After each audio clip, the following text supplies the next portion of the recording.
ଧନୀ ଲୋକମାନେ ଯୋଉମାନେ ପ୍ୟାରେଣ୍ଟସ୍ ଥାଆନ୍ତି ସେମାନେ ତାଙ୍କ ପିଲାମାନଙ୍କୁ ପଇସା ବିଷୟରେ କିଛି ଡିଫରେଣ୍ଟ ଲେସନ୍ ଦେଇଥାନ୍ତି କି? ଆଜ୍ଞା ହଁ, ସେମାନେ ନିଶ୍ଚୟ ଦେଇଥାନ୍ତି।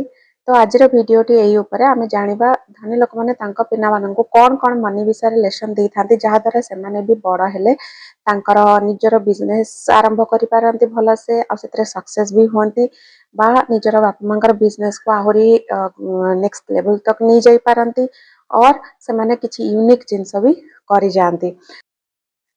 ହ୍ୟାଲୋ, ହାଏ, ନମସ୍କାର, ଜୟ ଜଗନ୍ନାଥ। ଆଶା କରୁଛି ଆପଣମାନେ ସମସ୍ତେ ଭଲରେ ଥିବେ। ଚ୍ୟାନେଲରେ ଯଦି ନୂଆ ଅଛନ୍ତି ତାହେଲେ ଚ୍ୟାନେଲକୁ ସବସ୍କ୍ରାଇବ୍ କରିନିଅନ୍ତୁ ତାକି ନୂଆ ନୂଆ ଭିଡ଼ିଓ ଆସିଲେ ଆପଣଙ୍କ ଦ୍ୱାରା ମିସ୍ ନ ହଉ। ଚାଲନ୍ତୁ ଭିଡ଼ିଓଟି ଡେରି ନ କରିକି ଷ୍ଟାର୍ଟ କରିବା। ଭିଡ଼ିଓଟିକୁ ସ୍କିପ୍ ନ କରିକିନା ପ୍ଲିଜ୍ ଶେଷ ପର୍ଯ୍ୟନ୍ତ ଦେଖନ୍ତୁ ତାକି ଆପଣମାନଙ୍କ ପିଲାମାନଙ୍କର ଭବିଷ୍ୟତ ଆପଣମାନେ ଠିକ୍ସେ ଗଢ଼ିପାରିବେ। ତ ପ୍ରଥମ ରିଆଲିଟି ହେଲା ସାଧାରଣ ଫ୍ୟାମିଲିରେ ଶିଖାଯାଏ ଭଲ ଜବ୍ କର ଆଉ ସାଲାରୀ ଆର୍ନ କର, କିନ୍ତୁ ଧନୀ ପରିବାରରେ ଶିଖାଯାଏ ଟଙ୍କାକୁ କେମିତି କାମ କରିପାରିବେ। ତ ଆମେ ଲେସନ୍ 1 ଫାର୍ଷ୍ଟ ଶିଖିବା। ଲେସନ୍ 1 ହେଉଛି ଧନୀ ଲୋକମାନେ ଯେଉଁ ତାଙ୍କର ପିଲାମାନଙ୍କୁ ଶିଖାନ୍ତି ସେଟା ହେଉଛି ଆସେଟ୍ ଭର୍ସେସ୍ ଲାୟାବିଲିଟିଜ୍।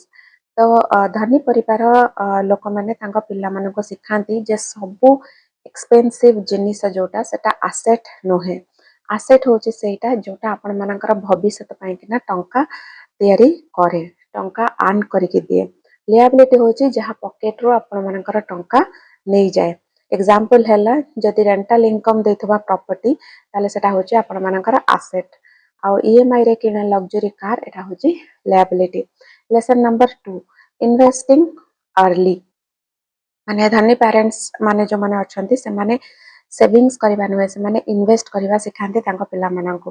ପିଲାମାନଙ୍କ ନାମରେ SIP ହେଲା, ଷ୍ଟକ୍ସ ହେଲା, ମ୍ୟୁଚୁଆଲ ଫଣ୍ଡ ହେଲା ଏଗୁଡ଼ାକ ଆରମ୍ଭ କରନ୍ତି କାରଣ ସେମାନେ ଜାଣନ୍ତି ଯେ ଟାଇମ୍ ପ୍ଲସ୍ କମ୍ପାଉଣ୍ଡିଂ ହେଉଛି ଆକ୍ଚୁଆଲି ୱେଲ୍ଥର machine. Lesson number 3, risk taking mindset. ତ ମିଡିଲ୍ କ୍ଲାସ୍ ଫ୍ୟାମିଲି ହେଲା ବା ଗରିବ ଲୋକ ହେଲା ସେମାନେ ଆକ୍ଚୁଆଲି କ'ଣ ନା ଭୟ ଶିଖନ୍ତି। ଆମେମାନେ ଯଦି ଏଇଠି ଇନଭେଷ୍ଟ କରିଦେବୁ ଆମର କାଳେ କିଛି ଲସ୍ ହେଇଯିବ, କ'ଣ ହେଇଯିବ, ତ ସବୁବେଳେ ଗୋଟେ ଭୟ ସେମାନେ ଶିଖିଥାନ୍ତି ପିଲାଦିନୁ। ଆଉ କିନ୍ତୁ ଧନୀ ଲୋକଙ୍କର ପିଲାମାନେ ଆକ୍ଚୁଆଲି କାଲକୁଲେଟେଡ୍ ରିସ୍କ ଶିଖାନ୍ତି, ମାନେ ରିସ୍କକୁ କେମିତି କାଲକୁଲେସନ୍ କରିପାରିବେ। ଯେମିତିକି ବିଜନେସ୍ ଟ୍ରାଏ କରିବା, ନୂଆ ନୂଆ ସ୍କିଲ୍ସ ଶିଖିବା, ତା ସହିତ ଫେଲିଓର, ଯଦି ଆପଣ ଫେଲିଓର ହେଲେ ତାକୁ ବି ଆକ୍ସେପ୍ଟ କରିବା। ତ ଏଇ ତିନିଟା ବହୁତ ହି ବଡ଼ ଜିନିଷ। ତ ସେମାନଙ୍କୁ ଆକ୍ଚୁଆଲି ଫେଲିଓରର ଅର୍ଥ ସେଟା ଏଣ୍ଡିଂ ନୁହେଁ, ସେଟାକୁ ଲର୍ଣ୍ଣିଂ ବୋଲି ସେମାନେ ଭାବନ୍ତି ଆଉ ପୁଣି ଆଗକୁ ବଢ଼ିବାକୁ ତାଙ୍କୁ ଏନକରେଜ କରାଯାଏ। Lesson number 4, networking. ଧନୀ ଲୋକମାନେ କହନ୍ତି ଯେ କେବଳ ମାର୍କସ୍ ନୁହେଁ କନେକ୍ସନ୍ସ ମଧ୍ୟ ବହୁତ ହି ଇମ୍ପୋର୍ଟାଣ୍ଟ। କେବେ କେବେ ଭଲ ଲୋକକୁ ମାନେ କରେକ୍ଟ ଲୋକଙ୍କୁ ଜାଣିବା ହେଉଛି ଲେସନ୍। ଡିଗ୍ରୀ ଠାରୁ ବଡ଼ ସେଇମାନେ ହିଁ ସୁଯୋଗ ଦେଇଥାନ୍ତି। ତ ବିଗେଷ୍ଟ ଡିଫରେନ୍ସ ହେଲା ଗରିବ ବା ମିଡିଲ୍ କ୍ଲାସ୍ ଲୋକମାନେ ଆକ୍ଚୁଆଲି ଟଙ୍କା ପାଇଁକିନା କାମ କରନ୍ତି, କିନ୍ତୁ ଧନୀ ଲୋକମାନେ ଆକ୍ଚୁଆଲି ସିଷ୍ଟମକୁ ବିଲ୍ଡ କରନ୍ତି ଆଉ ନିଜେ ବି ବିଲ୍ଡ କରନ୍ତି, ନିଜ ପିଲାମାନଙ୍କୁ ବି ବିଲ୍ଡ କରିବା ଶିଖାନ୍ତି। ତ ସେମାନେ ଆକ୍ଟିଭ ଇନକମ୍ ଠାରୁ ପାସିଭ୍ ଇନକମ୍ ଉପରେ ଫୋକସ୍ କରନ୍ତି। ତାପରେ ଇମୋସନାଲ ରିଆଲିଟି ହେଲା ଆମ ସାଧାରଣ ପରିବାରରେ ସ୍କୁଲ ଆମକୁ ଜଷ୍ଟ ଗୋଟେ ମ୍ୟାଥ୍ ଶିଖାଏ, ଗଣିତ ଶିଖାଏ, କିନ୍ତୁ ମନି ମ୍ୟାନେଜମେଣ୍ଟ କୌଣସି ସ୍କୁଲରେ ଆଜି ପର୍ଯ୍ୟନ୍ତ ଶିଖା ହଉ ନାହିଁ।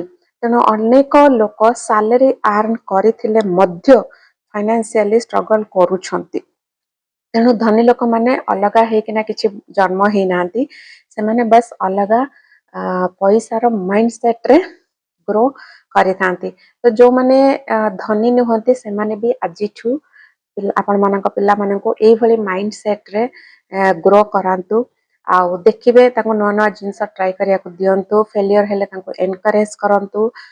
ଦେଖିବେ ସେମାନେ ବି ନିଜର ଭବିଷ୍ୟତ ବହୁତ ଭଲସେ ଗଢ଼ିପାରିବେ ଆଉ ଆପଣମାନେ ସେଥିପାଇଁକିନା ପ୍ରାଉଡ୍ ଫିଲ୍ କରିପାରିବେ। ତ ଆପଣଙ୍କୁ ସ୍କୁଲରେ ମନି ଲେସନ୍ ଶିଖାଯାଇଥିଲା କି? କମେଣ୍ଟରେ ଜଣାନ୍ତୁ, ୟେସ୍ ଅର୍ ନୋ। ରହୁଛି, ଜୟ ଜଗନ୍ନାଥ।